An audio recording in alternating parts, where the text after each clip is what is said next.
नमस्कार, उत्तराखंड का खास बुलेटिन देख रहे हैं आप सब और मैं हूं आपके साथ पल्लवी जम्वाल। तो चलिए शुरुआत करते हैं आज के उत्तराखंड के खास बुलेटिन की।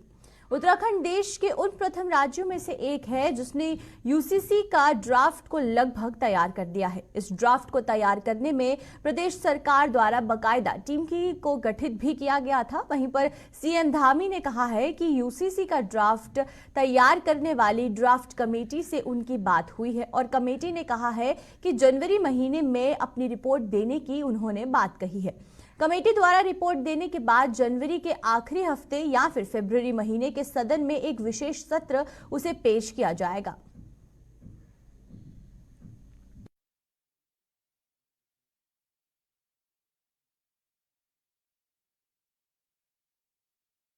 यूसीसी कमेटी ड्राफ्ट बनाने वाली कमेटी से हमारी बात हुई है।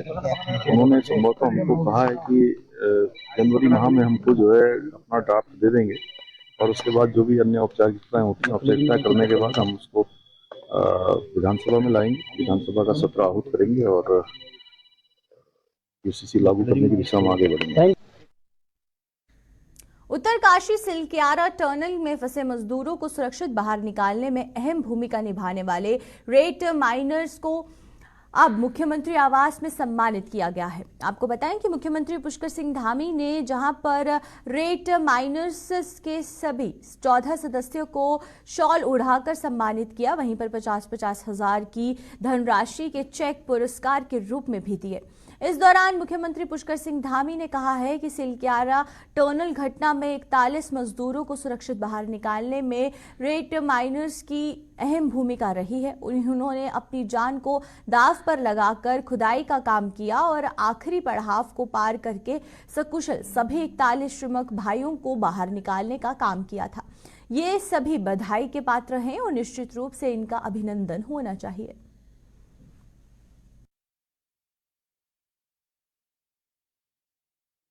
रही आपने उस दिन भी इन लोगों से मुलाकात की थी, आज इन्हें सम्मानित भी किया, कैसे देखते हैं सर? देखिए, पहले तो मैं जितने लोगों ने भी रेस्क्यू ऑपरेशन में अपना योगदान दिया, सहयोग किया, हर एक का मैं बहुत धन्यवाद करना चाहता हूँ।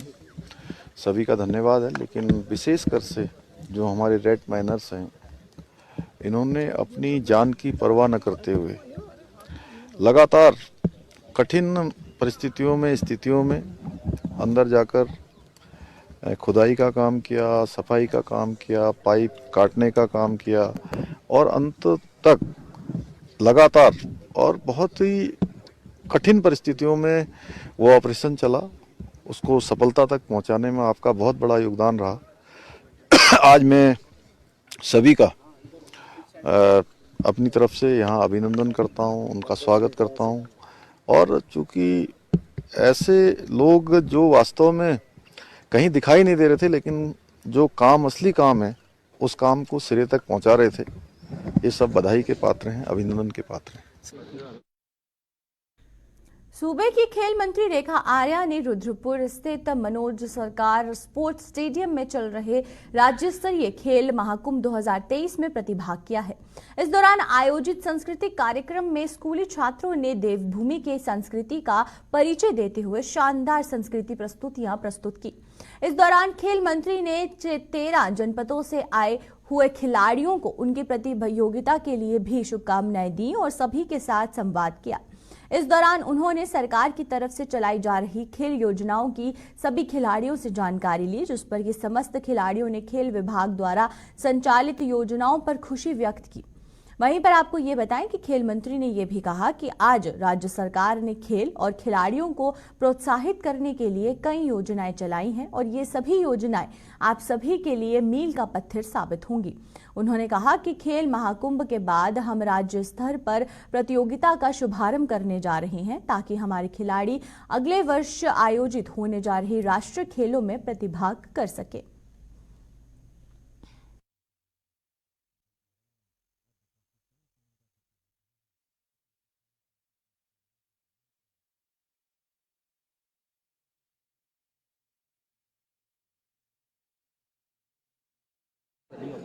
आगे और तो लगातार खिलाड़ियों के भविष्य को सुरक्षित रखने के लिए प्रदेश में खेल के वातावरण को डेवलप करने के लिए लगातार सरकार निर्णय ले रही है। मैंने 2 योजनाएं गिनाए जिसमें एक उद्यमान उन्नयन है, दूसरा उसमें खेल प्रोत्साहन है जिसमें 8 से 14 से 23 वर्ष तक के बच्चे उसमें कवर होते हैं। लगभग 8000 बच्चे इससे लाभ ले रहे हैं।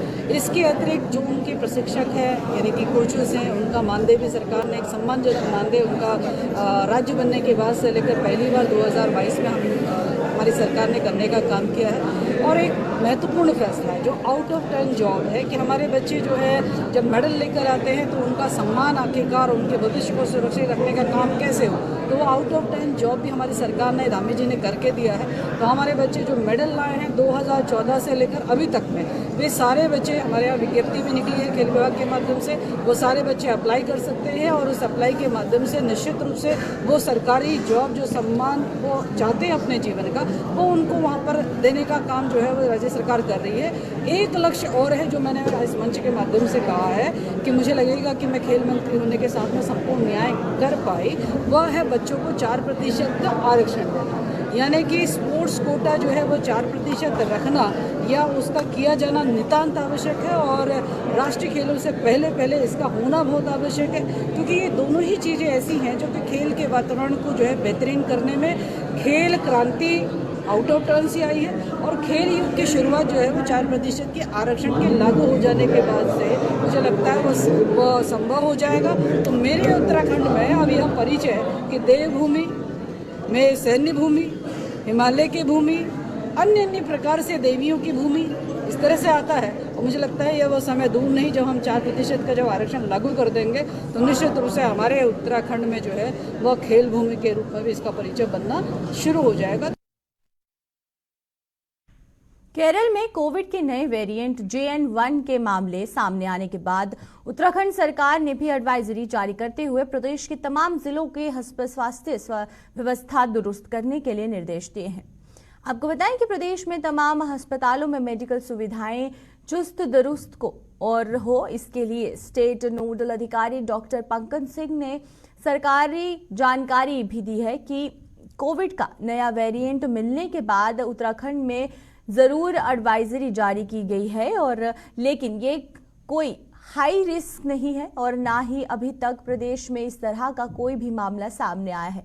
उन्होंने कहा है कि एडवाइजरी जारी होने के बाद प्रदेश के तमाम अस्पतालों में व्यवस्थाएं दुरुस्त हो सके, इसके लिए भी निगरानी की जा रही है और अगर कोई केस आता है तो समय पर उचित उपचार मिल सके, ये सुनिश्चित किया जा रहा है।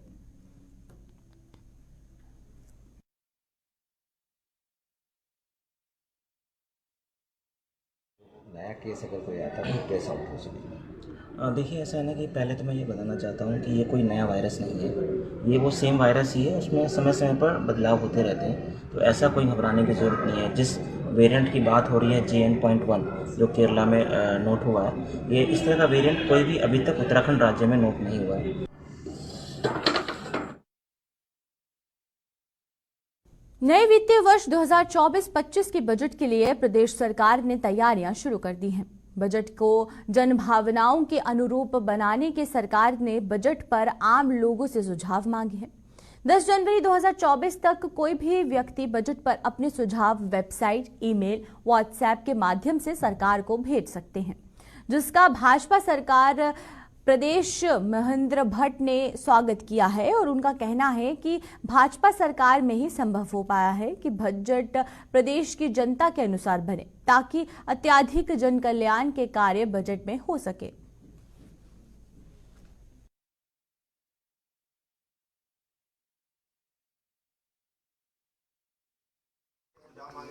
देखिए, क्योंकि हमारे प्रदेश के माननीय वित्त मंत्री जी ने हर वर्ष जब भी बजट का विषय आता है तो जनता से उनके संदर्भ में सुझाव लेने के क्रम में चलते हैं और अच्छा भी है, क्योंकि सरकारी तंत्र द्वारा ही निर्धारित योजनाएं बने उसके कई बार जन सहभागिता कम दिखाई देती है। लेकिन ये बड़ा विषय है कि उत्तराखंड में हो चाहे केंद्र में भी अब भारतीय जनता पार्टी जनता के सुझावों को अपने बजट में समाहित करती है और उन सुझाव के आधार पर आगे उत्तराखंड का बजट बनेगा। धन्यवाद। धामी सरकार ने उत्तराखंड के बजट की तैयारियां शुरू कर दी हैं। सरकार ने इस संबंध में जनता से सुझाव आमंत्रित किए हैं। वहीं पर कांग्रेस की सरकार द्वारा जनता से मांगी गई राय पर सवाल खड़े किए गए हैं। प्रदेश कांग्रेस के प्रदेश प्रवक्ता शीलपाल सिंह भिष्ट ने कहा है कि सरकार सिर्फ खानापूर्ति और औपचारिकता करती है।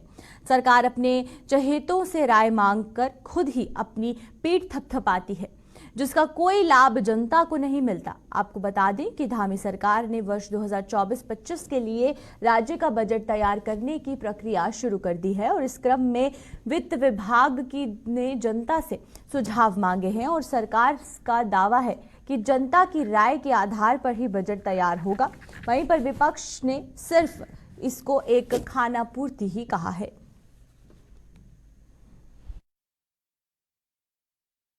बजट पर जो है जनता की जो राय मांगी जा रही है, सरकार केवल जो है इस पर बहानेबाजी कर रही है, खानापूर्ति कर रही है। भाई कोई ओपन फोरम होना चाहिए जनता के लिए कि जनता जहां पर जो है अपनी राय रख सके, क्योंकि ये केवल जो है अपनी जो आनुषंगिक संगठन है, संघ की विचारधारा से संबंधित उनकी राय को सबमिट कर लेते हैं। एक जो है पर्टिकुलर फॉर्मेट पर राय मांगी जाती है और सरकार अपनी पीठ भी खूब थपथपाती है। यही देखिए यूसीसी के मामले में भी यही हो रहा है। सरकार कह रही कि हमने 2 लाख से ज्यादा लोगों से जो है राय मांगी।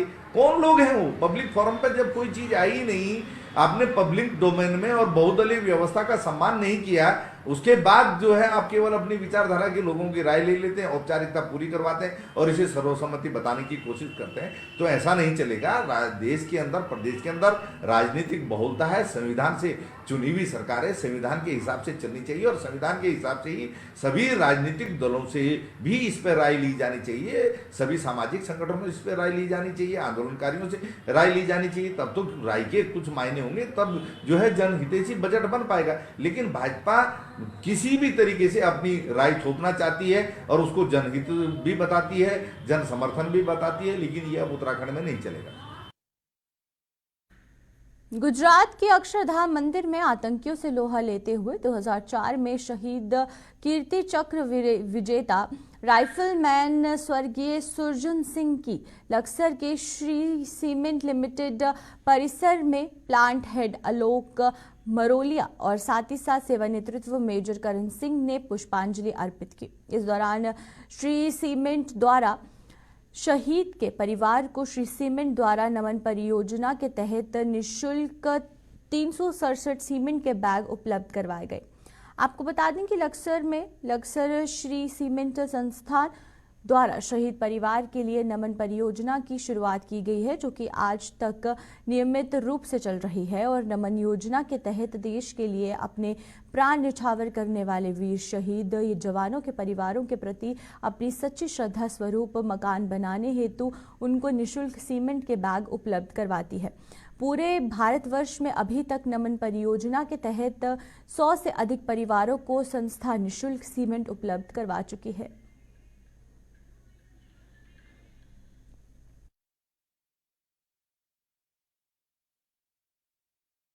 श्री सीमेंट का जहाँ भी प्लांट होता है, हमारी विभिन्न परियोजनाएं वहाँ के आसपास के निवासियों, देश के समर्पित शहीदों के लिए चलती रहती हैं।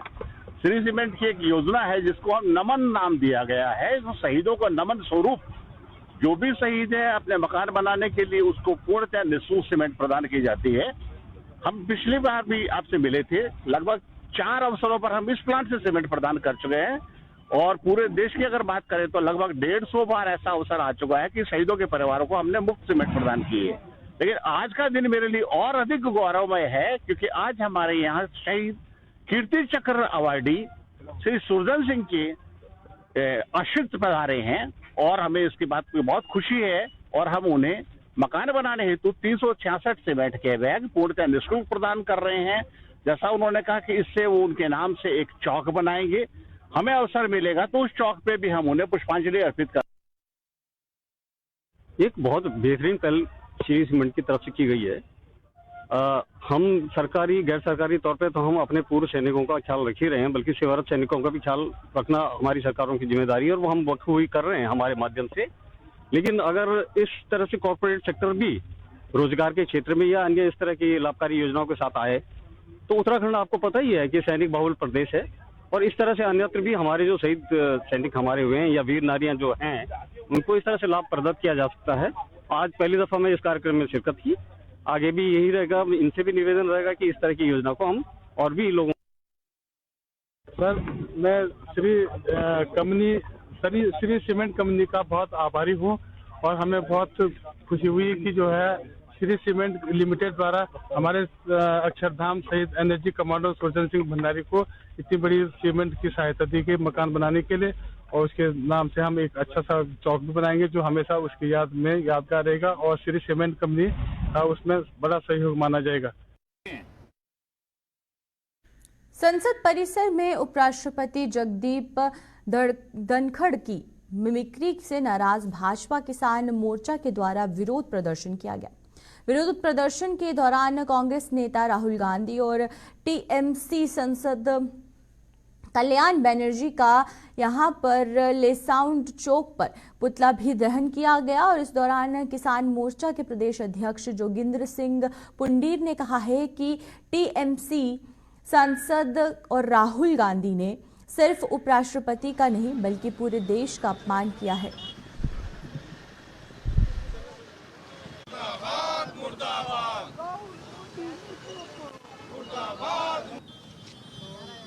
भारतवर्ष में रोष है। एक किसान पुत्र साधारण परिवार से आए हुए अपने बहुत ही सम्मानित उपराष्ट्रपति और राज्यसभा के सभापति जो बहुत ही सरल और सौम्य स्वभाव के हमारे जगदीप धनखड़ जी, उनका किस प्रकार से उनकी नकल उतारते हुए किरकिरी बनाते हुए कल्याण बनर्जी जो तुणमूल कांग्रेस के सम्मानित सांसद है, मैं उनको सम्मानित सांसद बोल रहा हूँ क्योंकि मर्यादा होनी ही नहीं चाहिए, और उन्होंने कैसी अभद्र निंदनीय और शर्मनाक वो हरकत की। और उससे भी ज्यादा शर्मनाक बात यह है कि राहुल गांधी जो कि खुद एक सांसद है, एक सम्मानित पद पर है, उन्होंने इसका वीडियो बनाकर सोशल मीडिया पे वायरल किया है। और एक किसान पुत्र का अपमान हिंदुस्तान नहीं सहेगा। और विशेष रूप से हम किसान परिवार के लोग और भारतीय जनता पार्टी उत्तराखंड किसान मोर्चा इसकी कड़ी भर्त्सना करता है और परम पिता से हम ये प्रार्थना करते हैं कि भगवान उनको सद्बुद्धि दे और अपने इस कृत्य पर जो कि एक अक्षम्य अपराध है इस पे माफी मांगे, और जितनी जल्दी माफी मांगे उतना जल्दी ठीक रहेगा, नहीं तो ये रोष और बढ़ेगा। और हम पूरे भारतवर्ष में भारतीय जनता पार्टी किसान मोर्चा और किसान मोर्चा के लोग और साधारण परिवार के लोग जो कि अपनी काबिलियत से बिना किसी सिफारिश के, बिना परिवारवाद के, आम जनमानस के सहयोग से वहां पर पहुंचे हैं, अगर जो उनको इस तरीके से अपमानित किया जाएगा तो ये घोर निंदनीय है और हम इसको नहीं सहेंगे। राष्ट्रीय स्वयंसेवक संघ के संस्थापन 100 वर्ष पूरे होने जा रहे हैं और संघ की स्थापना के 100 वर्ष पूरे होने के उपलक्ष्य में संघ द्वारा एक विशेष योजना बनाई गई है। इस योजना के तहत आरएसएस ने देश के 1 लाख गांव से शाखा के माध्यम संपर्क करने का लक्ष्य रखा है और इसकी जानकारी उत्तराखंड के सह प्रांत प्रचारक संजय द्वारा एक प्रेस वार्ता में दी गई और उन्होंने बताया कि संघ की स्थापना के 100 वर्ष पूरे होने जा रहे हैं और संस्था अपने स्थापना के 100 वर्ष के अवसर पर समाज जीवन से जुड़े हुए महत्वपूर्ण विषयों पर भी संघ कार्य करते हुए देश भर में 1 लाख से अधिक गांवों तक शाखा के माध्यम से संपर्क करने की योजना बना रही है। उत्तराखंड में भी प्रत्यक्ष शाखा के माध्यम से सभी गांवों में पहुंचने का लक्ष्य रखा गया है और अयोध्या में नवनिर्मित भगवान श्री राम जी के मंदिर की प्राण प्रतिष्ठा 22 जनवरी 2024 को है, जो कि पूरे हिंदू समाज के लिए हर्ष का विषय है।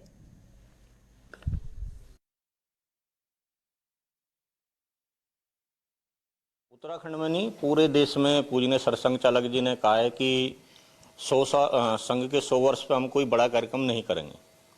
तो समाज के जो परिवर्तन के काम है, समाज परिवर्तन के, समाज जन जागरण के, जैसे सामाजिक समरसता है, पर्यावरण है, परिवार प्रबोधन है और आपका नागरिक कर्तव्य है, गौ सेवा है, इन सारे विषयों को लेकर पूरे देश में संघ ने एक अभियान लिया है और कहा है कि ये पंच प्राण हैं। इन पंच प्राण के आधार पर हम समाज का जन जागरण करेंगे और इन जन जागरण के आधार पर समाज के अंदर नए परिवर्तन की लहर चलाएंगे। उत्तराखंड में एक सौभाग्य की बात है कि अभी 4 दिन पहले ही उत्तराखंड में एक संघ के प्रयास से और उसमें अपने ललित बड़ा कोटी जी संघ का ग्राम विकास का प्रांत का काम देखते हैं, पिछले 5 वर्षों से लगे हुए थे। उत्तराखंड जैविक प्रदेश है, तो जैविक प्रदेश के नाते यहाँ कृषि मंडी नहीं थी, तो एक बड़ी कृषि मंडी यहाँ खुली है। और प्रयास है कि जो 5 बिंदु मैंने बताए हैं, नागरिक कर्तव्य, पर्यावरण, सामाजिक समरसता, परिवार प्रबोधन, इन बिंदुओं के आधार पर गांव-गांव में, घर घर में जन जागरण करेंगे। और सभी संघ परिवार जितने भी स्वयंसेवक हैं, अभी वर्तमान में लगभग 3000 गांव में संघ का काम है, तो लक्ष्य है कि 5000 गांव तक ये हर घर में जन जागरण होकर और घर से इन अभियान को शुरू किया जाए। गन्ना मूल्य घोषित किए जाने की मांग को लेकर भारतीय किसान संघ के कार्यकर्ताओं ने लक्सर गन्ना विकास समिति कार्यालय के बाहर धरना दिया। किसान संघ के प्रदेश अध्यक्ष कुशल पाल एवं वरिष्ठ नेता राज सिंह वर्मा ने भी कहा कि किसानों के साथ अन्याय हो रहा है। एक तरफ तो किसान पिछले दिनों आई भीषण बाढ़ से अभी तक उभर नहीं पाए हैं और ऊपर से सरकार ने अभी गन्ना मूल्य घोषित नहीं किया, जबकि गन्ना मूल्य का पेराई सत्र शुरू हुए करीब 2 माह हो गए हैं और दूसरे प्रदेशों में गन्ना मूल्य घोषित हो चुका है, लेकिन सरकार की बेरुखी के चलते यहां का किसान खुद को ठगा हुआ महसूस कर रहा है। उन्होंने गन्ना मूल्य 400 रुपये क्विंटल घोषित करने की मांग की है और साथ ही मांग पूरी न होने पर आंदोलन जारी रखने की भी चेतावनी दी है।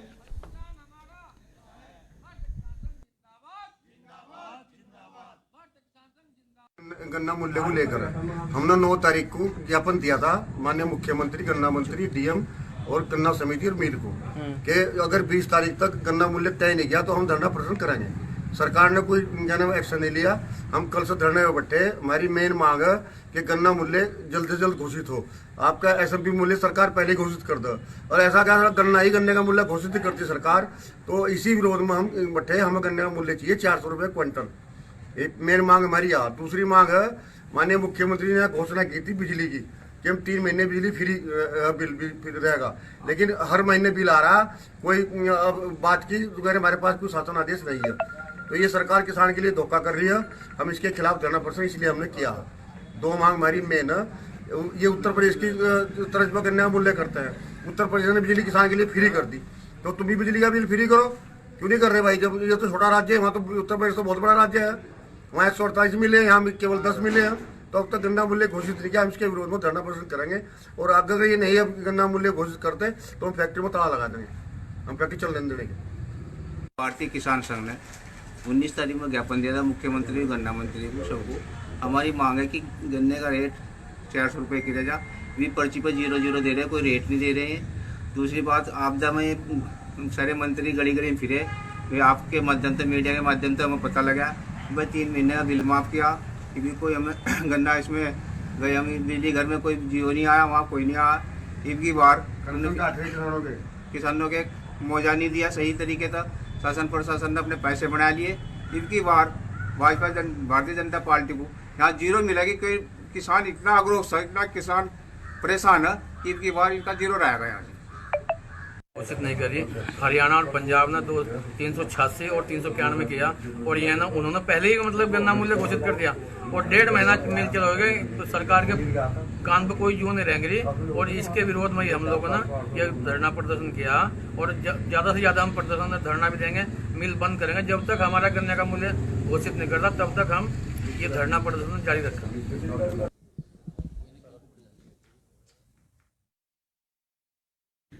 रुड़की के मंगलोर केवल कन्या पाठशाला इंटर कॉलेज में वार्षिक मूर्ति स्थापना दिवस मनाया गया। मूर्ति स्थापना दिवस पर भाजपा के पूर्व कैबिनेट मंत्री स्वामी यतीश्वर आनंद व प्रांतीय अध्यक्ष भारत विकास परिषद सहित क्षेत्रीय प्रांत उपाध्यक्ष भारत विकास परिषद भी शामिल हुए।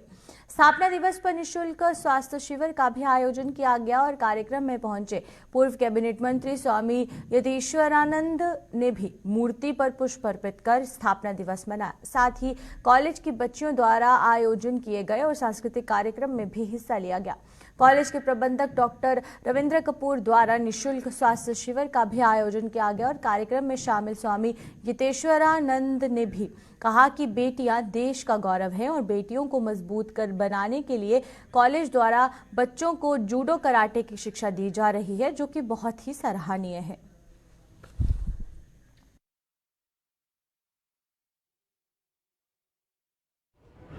आदरणीय कपूर जी के निमंत्रण पर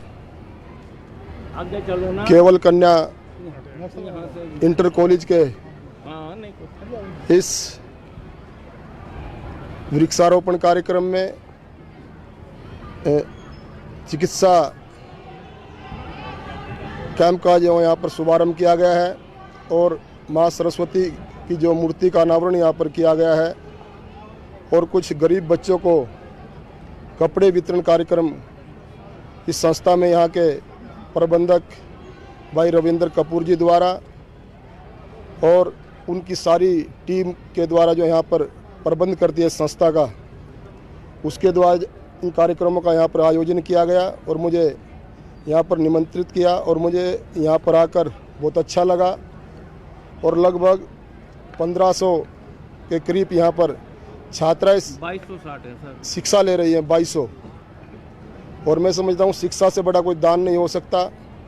और दूसरा जो यहाँ पर निःशुल्क चिकित्सा शिविर लगाया गया है उससे बेहतर कोई काम नहीं हो सकता। को लेके आते हैं, उसी की वजह है कि जैसे अभी स्वामी जी ने कहा था कि यहाँ पर संख्या ज़्यादा है और जगह हम सरकारी स्कूलों में ये देख रहे हैं कि संख्या ही नहीं रही। उस पब्लिक स्कूल में पढ़ाना एक फैशन के रूप में आ गया है, ना कि ज़रूरत इन्हीं स्कूलों से है। मैं समझता हूँ कि राजनीतिक लोग, अधिकारी लोग यदि इन्हीं स्कूलों में अपने बच्चों को भेजने लगे, यहाँ पढ़ने लगे, तो यहाँ हर तरह की सुविधा उनको मिलेगी और बच्चों को भी उनके साथ में मिलने लगेगी। दूसरी बात मैं आप तो चलिए अब तक के उत्तराखंड के खास बुलेटिन में फिलहाल इतना ही। आप मुझे दीजिए इजाजत। नमस्कार।